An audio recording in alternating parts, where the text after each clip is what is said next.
The tile in the bathroom was green, not emerald or lime or any pretty shade, a sick green, like old avocado left in the sun. I stared at those tiles every morning while I threw up, counting them. 42 tiles. It is 3 years later now and I still cannot look at anything green without my stomach turning. I should start at the beginning, but I do not want to. Senora Martinez, who runs the support group, says I need to stop being angry at my younger self. I'm trying. Her name was Elena Vasquez, and she wore perfume that smelled like flowers I'd never seen.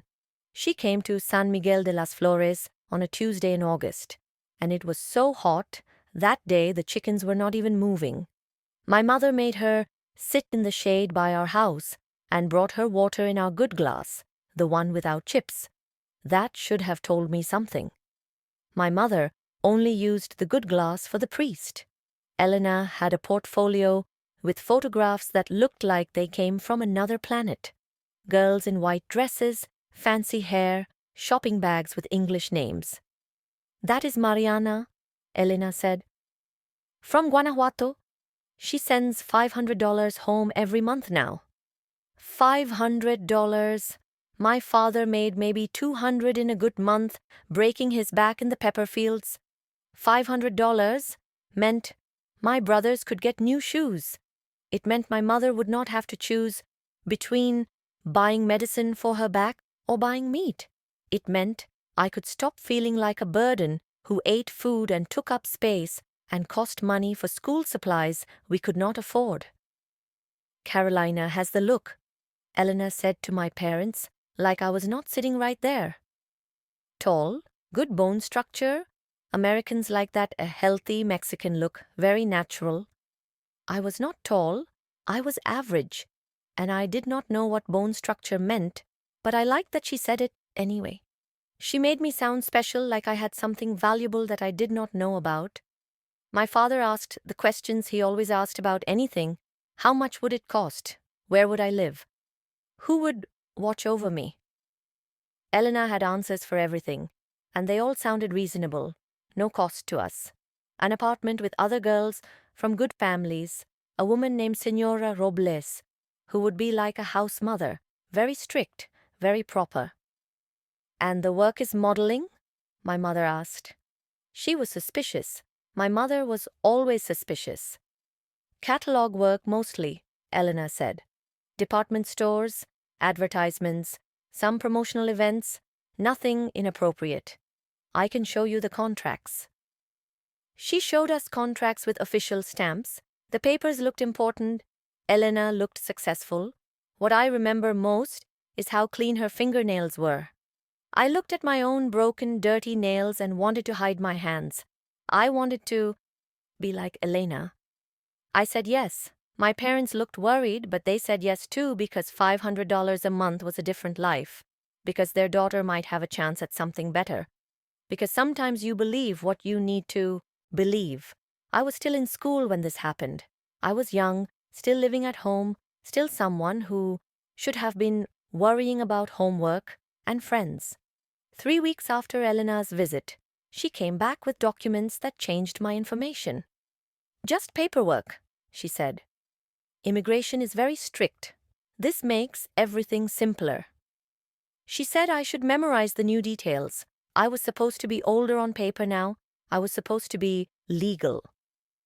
We left on a Saturday morning. My brothers cried. My mother blessed me 3 times and gave me her good rosary, the one with the silver cross. Pray every night, she said. I still have that rosary. It is the only thing they did not take from me because I hid it in my shoe. There were 3 other girls in the van, Lupita, Sofia, and Gabriela. We were all going to be models. We were all going to send money home. We were all so naive. The crossing happened at night. Elena handed us to a man named Miguel and left. We walked through brush, waited by a highway, then got into a truck that smelled like diesel. I thought about turning back, but where would I go? I was already on the other side of the border. I did not know how to get home. I had no money. I had no phone that worked in America. Miguel was the only person I knew, and he did not look like someone who would help me if I asked. We drove for hours. We stopped at a house that looked normal, a regular neighborhood. The mailbox said 4267. I never found out what street it was on. A woman opened the door. Mexican, hard eyes, red lipstick. She looked at us like packages. Miguel left. She locked the door. Inside, she said in Spanish, all of you. There were 4 other girls in the living room on a plastic-covered couch. One was crying quietly. The woman asked for our documents and phones. The phones here do not work in Mexico, she said. I gave her my phone with photos of my family. I would never see it again. A man came in then, and everything changed. The air changed. Even the girls on the couch changed, going very still and small. His name was Fernando, but everyone called him Gordo, even though he was not fat. He was thick in the way that meant muscle, not food. He had a scar through his left eyebrow and he smelled like cologne and cigarettes, a combination that still makes me gag if I smell it on the street. He smiled at us and it was the worst smile I have ever seen. Welcome, he said. Let me explain how things work here. He said we owed $50,000 each. He said if we did not cooperate, he had people in Mexico who would visit our families. He smiled the whole time. Lupita, who had talked about buying a car, started screaming. She screamed at Gordo that this was not what we agreed to, that we were supposed to be models, that she wanted to go home right now. She screamed until Gordo nodded at the woman with red lipstick and the woman grabbed Lupita by her hair and dragged her into another room. We heard sounds. Then it was quiet. Then Lupita came back out with a split lip and she did not scream anymore. Anyone else? Gordo asked. We were quiet. He explained the rules. Work started at 5 in the afternoon and went until the last person left, usually around 3 or 4 in the morning. Each girl had expectations to meet. If we did not meet them, the debt increased. Food cost money, clothes cost money, makeup cost money, medicine cost money. Everything cost money, and it all went on the debt. We could not leave the house without permission. We could not talk to neighbors. We could not refuse what we were forced into. If we caused problems, there would be consequences. If we got sick, we better get better fast. If we told anyone anything, he would know, and our families would pay the price. He said all this in a normal voice like he was reading a recipe. Then he looked at me specifically and said, You are new. Tonight you start. I do not want to write about that first night, but I will say this. I learned that your mind can separate from your body. The girl I was before died that night. After, I threw up in that bathroom with green tiles. Rosa held my hair back and stayed while I cried. Small kindnesses kept us alive. The days had no shape. Sleep, eat, get ready. Veronica brought us clothes and makeup. The people who came to that house came one after another. Some spoke Spanish. Most spoke English, and I could not understand what they were saying, but I learned to smile and nod and do what they wanted. Some were young, in their 20s. Some were old, grandfathers, who should have been home with their families. Some tried to be kind in a way that hurt worse than the mean ones, because how could you pretend kindness and still do this? One man came every Tuesday. He talked about his wife and kids, showed me pictures. He thought we were having conversations. This pretend kindness confused me more than cruelty would have. Rosa had been there 9 months. She had a 3-year-old daughter living with her mother. That is how they controlled us, through the people we loved. One night in December, Yasmin tried to run. They brought her back and harmed her while we watched. Then made each of us hurt her, so you learn. I complied because I was terrified. Yasmin disappeared a week later. At night, Rosa and I would whisper. She talked about her daughter Dulce, who loved strawberries. When I get home, I will buy her so many strawberries, she said. We all knew the debt would never be paid, but we had to pretend. In January, they moved me without warning. Another city, another house. This one had an empty pool with a deflated swan float. Something meant for fun, just sitting there, broken and forgotten. Everything else was the same. Different rooms, different girls, different man in charge whose name was Arturo, but who was basically Gordo, with different cologne, same work, same hours, same numb floating feeling that was starting to feel normal. I could go whole days without thinking about my family. I could go whole days without feeling anything at all. That is when I knew I was disappearing, not my body. My body they kept very carefully alive because it made them money. But the part that was me, that was Carolina, the girl who liked reading and who was good at math and who wanted to be a teacher someday. That girl was fading. Some days I could not remember what my mother's face looked like. Some days I could not remember my own real birthday. A girl named Fernanda talked to herself, having conversations with people who were not there. She'd found a way out. She just left her mind. I tried, but could not. I stayed trapped inside my body. Months passed. Time was strange, days identical. I tracked time by seasons changing. I was still alive. Diana had a health crisis. When she returned a week later, she was different. Quiet in a way that was louder than screaming. The debt increased. Summer came. The AC broke for 2 weeks. I had another birthday in July but did not tell anyone. I was nobody. In August they moved me back to the first house. Rosa was gone. Lupita was there, but different, eyes empty, moving like a robot. Alejandra had been there 2 years. She had stopped counting. Just exist in each moment, she said. I tried her way, hoping hurt too much. But then something happened that made me remember I was still human. Someone harmed me severely enough that I ended up in the hospital. The doctor did not believe Veronica's story. When alone, she asked quietly, "Are you safe? Do you need help?" The words were there, but I could not say them. So I said yes. I am safe. She gave me a paper with a phone number. The paper had a phone number and address, the Coalition to Abolish Slavery and Trafficking. You deserve help, she had written. But I did not call. I was too scared. More time passed. Then the house got raided one March afternoon. Pounding on the door, men yelling, guns, chaos. I thought they would kill us. I hid under the bed until someone pulled me out. An ICE officer zip-tied my hands, yelling in English while I said, "No entiendo." At the station, Officer Mendoza questioned me in Spanish. I could not remember my fake name, my fake age. I started crying, remembering only green tiles and my mother's rosary. Officer Mendoza kept asking questions. Where was I from? How did I get here? Who brought me? What was I doing in that house?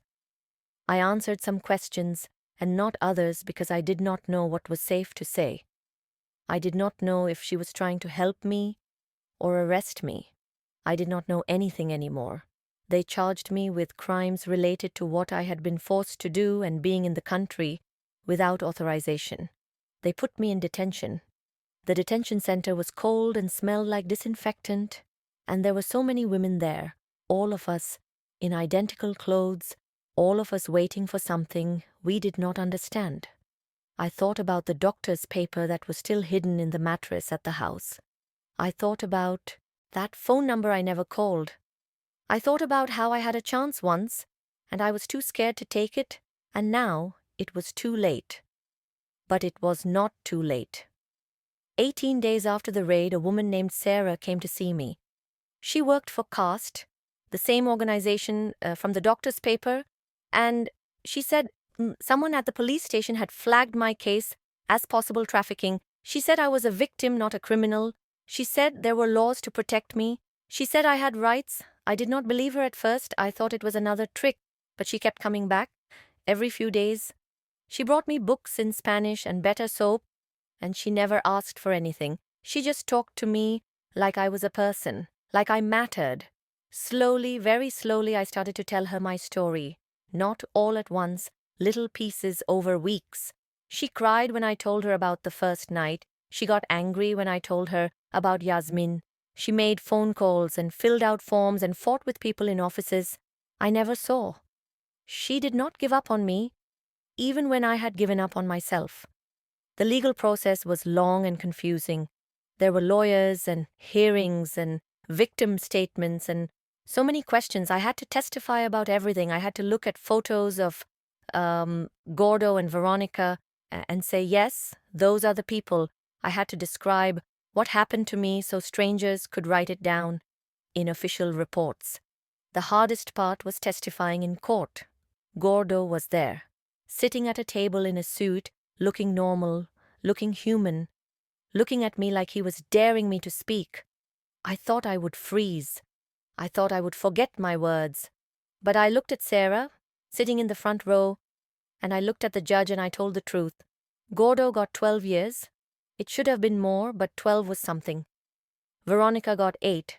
Some of the people they identified got probation, which is basically nothing, but at least their names were published and their families found out what they were doing. At least there was that. Elena was never found. She is still out there somewhere, probably still visiting villages and showing her leather portfolio and making promises to girls who are desperate enough to believe her. Sarah helped me get a special visa for trafficking victims. I could stay in the United States if I wanted. I could work legally. I could build a life here. But I wanted to go home. I needed to see my family, even though I was terrified of seeing them. I needed to stand in my village and know that I survived and made it back. So I went home, on a plane this time, legal documents in my bag, Sarah's phone number saved in the phone she gave me. The plane landed in Mexico City, and I took a bus to Guanajuato and then another bus to San Miguel de las Flores. The whole trip I felt sick. What would I tell them? How would I explain? What if they blamed me? My mother saw me first. I was getting off the bus, and she was at the market across the street, and she looked up and dropped her bag of tomatoes. They rolled into the street. She did not care. She ran to me and grabbed me, and I collapsed into her, and we stood there crying in the middle of the town square while people stared. Marco and David were taller.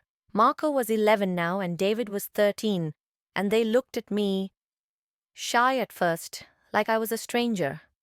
But then Marco hugged me and started crying, and David tried to act tough, but he was crying too. My father stood apart for a minute, and then he came and put his hand on my head, the way he did when I was little, and he said, "You are home. That is what matters. You are home." But being home was harder than being away. Everyone had questions. The neighbors whispered. Old women crossed themselves when they saw me. My mother tried to protect me from it, but you cannot protect someone from a whole village's judgment. Some people thought I chose it, that I knew what I was getting into and went anyway. Some people said I brought shame on my family. Some people said it was my fault for being vain, for thinking I was pretty enough to be a model. Some people did not say anything at all, which was worse than the ones who talked. I stopped going to the market. I stopped going to church. I stayed in my room most days because it was easier than facing everyone. My mother begged me to talk to her, but how could I explain? She was still the woman who used the good glass for the priest, who believed in prayer and doing the right thing. How could I tell her about the green tiles and what I had to do to survive? But I did tell her, eventually.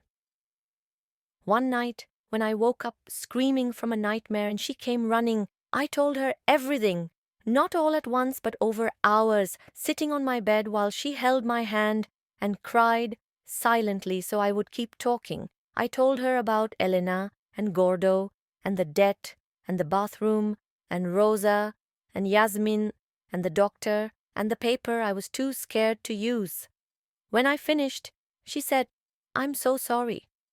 Not, "I'm sorry for you." Just, "I'm sorry." Taking responsibility even though it was not her fault. That is when I knew she understood. That is when I knew it was possible for someone to understand. Sarah connected me with Senora Martinez, who runs the support group for survivors.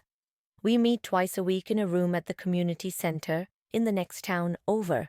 There are 6 of us, different ages, different stories, same nightmares. We talk about the hard things. We talk about the shame. We talk about how to live with what happened without letting it destroy us. Senora Martinez gave me this notebook and told me to write. She said, writing helps process trauma, helps organize memories, helps take the power away from the things that haunt us. So I write, not every day because some days I cannot, but when I can, I write. I write about the green tiles, I write about Rosa and whether her daughter Dulce ever got those strawberries. I write about the doctor who gave me a phone number I did not use until it was too late. I write about my mother's rosary that is still in my nightstand, the silver cross tarnished now, but still solid. I write about Marco and David and how David is good at soccer and Marco wants to be a veterinarian. I write about my father who still cannot talk about what happened, but who fixed the roof on my room and painted it blue because he remembered blue was my favorite color when I was little. I'm older now, truly the age my fake papers said I was back then. I am taking classes online to finish my high school certificate. It is hard. My concentration is not what it used to be, and I still have nightmares that leave me too tired to study, but I am doing it slowly. Some days are good. Some days I can imagine a future where I am healed, where I have a job and friends, and maybe even a life that looks normal from the outside. Some days I believe that I will be okay, other days are bad. Days when I see a man who looks like Gordo, and I have to sit down on the sidewalk because my legs stop working. Days when I smell that cologne and cigarette combination and I have to run to the nearest bathroom and throw up. Days when I cannot get out of bed because the weight of everything that happened is too heavy to carry.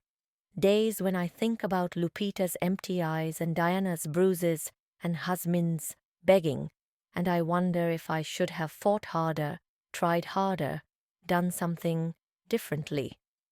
Senora Martinez says those thoughts are not helpful. She says I did what I had to do to survive, and that is enough. She says I do not have to carry the sins of the people who hurt me.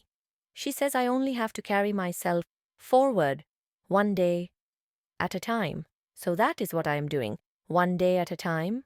Some days are inches, some days are backwards, but I am doing it. I think about the other girls sometimes, the ones still trapped, the ones who did not survive, the ones who made it out but could not make it through.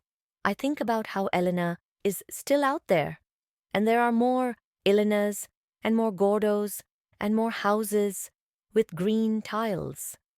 I think about how many girls are counting tiles right now in bathrooms that smell like bleach, trying to disappear into numbers because that is the only escape they have. I do not know if I will ever be completely healed. Senora Martinez says maybe that is not the goal. Maybe the goal is to learn to live with the scars, to integrate what happened into who you are without letting it define every moment of every day. Maybe healing is not about going back to who you were before, because that girl is gone and she's not coming back. Maybe healing is about becoming someone new who can hold both the trauma and the hope at the same time. I am trying to be that person. I do not know if I will succeed. I do not know what my life will look like in 5 years or 10 years or 20. I do not know if I will ever stop counting things when I get nervous or if I will ever be able to smell flowers without thinking of Elena's perfume. I do not know if the nightmares will ever stop or if I will ever feel completely safe. But I know this. I survived. I am here. I am writing this and breathing and trying. Rosa used to say that just waking up and getting through another day was resistance, that existing when they wanted us to disappear was a victory. She was right. So I wake up. I get through the day. I count the victories that other people might not even notice as victories. taking a shower without panicking, eating a full meal, sleeping 4 hours straight, going to the market even though people stare, answering Marco's questions about my time away with as much honesty as he can handle, letting my father sit with me in silence because that is the only way he knows how to show love right now. Small victories. Rosa would be proud. I do not know what happened to Rosa. I asked Sarah to try to find her, but there are so many girls and so many houses and so many names that might be real or might be fake. Rosa might have paid her debt and gone home to Dulce and those strawberries. She might still be trapped somewhere. She might have died. I will probably never know. But I think about her.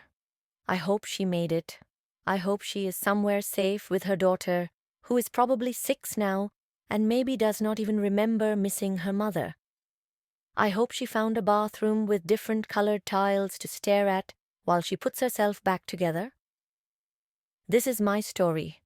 Not all of it, because some parts are too private, and some parts I still cannot talk about even to Senora Martinez, but this is enough. This is the truth of what happened to me and what happens to thousands of girls every year on both sides of the border and probably all over the world. We are not statistics, we are not news stories, we are not examples in awareness campaigns. We are real people with real families and real dreams that got destroyed by people who saw us as products. We are daughters and sisters and friends. We are survivors. We are trying. My name is Carolina Lopez. I am from San Miguel de las Flores, in Guanajuato, Mexico. I like math, and I wanted to be a teacher. I have 2 little brothers named Marco and David who are good kids. My mother makes the best tamales in our village. My father is quiet, but he loves us in his quiet way. I had a friend named Yesenia, who probably thinks I abandoned her, but I did not. I was stolen. I was still in school when a woman named Elena came to my house with a leather portfolio and promises. I was held captive for almost 3 years in Houston and other cities whose names I never learned. I was forced into situations I will not describe in detail because some things are mine to keep private. I was rescued during a raid and initially treated like a criminal. It took weeks for someone to realize I was a victim. I went home, but home was not the same, and neither was I. I am older now. I am in therapy. I am taking classes. I'm trying to build a life from the broken pieces of the girl I used to be. Some days I succeed, some days I do not. But I wake up, and I try again because that is all Rosa and Yasmin and Lupita and Diana and all the other girls did not get a chance to do. I wake up, and I try. That has to count for something. That has to mean something. That has to be enough for now. The tiles were green, 42 of them. The grout was brown in the corners. I counted them every day for almost 3 years. I do not have to count them anymore. That is something. That is enough for today. If you are reading this and you see something that does not look right, say something. If someone you know suddenly stops talking to their family or disappears with promises of work, ask questions. If you work in healthcare or law enforcement and you see signs of trafficking, do not look away. We need people to see us. We need people to care enough to act. There are resources, there are organizations that help. There are laws that protect victims. But none of it works if people do not pay attention, if they do not recognize the signs, if they choose to believe that trafficking is something that happens far away to other people and not in their neighborhoods, their cities, their countries. It is happening right now. To girls who believed false promises just like I did, to families who are desperate just like mine was, to communities that need hope just like ours did. The Elenas are still out there. The Gordos are still operating. The houses with green tiles still exist on normal streets with normal neighbors who do not ask questions. But so are the Sarahs. So are the doctors who give out phone numbers. So are the Senora Martinezes who run support groups. So are the people who choose to see and to help and to fight for survivors. So are the people who believe us when we tell our stories. Be one of those people, please. Be someone who sees. Be someone who helps. Be someone who makes it possible for the next girl to escape before 3 years pass. Be someone who helps her rebuild after. Be someone who believes that we deserve a future even after everything that was taken from us. I'm still here. I'm still trying. I'm still hoping that my story matters, that it helps someone, that it changes something. That is all any survivor can do. Tell the truth and hope it makes a difference. Thank you for reading. Thank you for caring.